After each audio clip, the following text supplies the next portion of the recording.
Because last Tuesday was the Israeli parliamentary election, I thought it was apropos to talk about how their parliamentary system works. Just like the United States, it has three branches of government: the legislative, the judicial, and the executive branches. The head of the executive branch is the Prime Minister, not the President. The Prime Minister is elected by Knesset and makes foreign and domestic policy decisions, which are then voted on by the cabinet.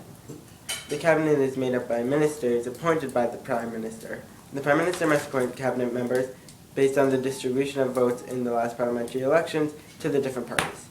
Each cabinet position must be approved by the Knesset. In the Israeli government, there are 28 different ministries.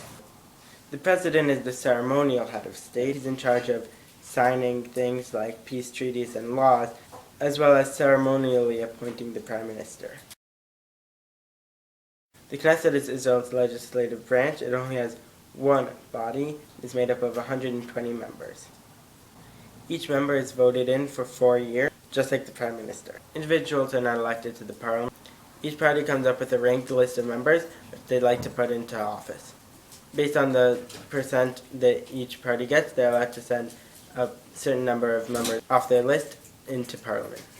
The power of the Knesset lies in the power to create and vote on laws. In order for a party to get a seat in parliament, they need to get at least 2% of the vote. All citizens 18 years or older are allowed to vote in the Israeli elections. Unlike the United States, there are no districts, which means that everyone's voting for everyone. This means that there can be no gerrymandering. All voters vote for the same party list. Some pros of the party list are that you're not voting for a face or an individual, which might lie in order to get votes. You're voting for a party. When you vote for a party, you know exactly what you're going to get out of it. Another good thing about the Israeli system is that it's a multi-party system, which means that, unlike the United States, which has a two-party system, a whole spectrum of political beliefs are represented. In order for a prime minister to be elected, he must have a majority of votes. Since there are many parties represented in the parliament, almost never has there been one party with a majority. This means they have to create coalitions.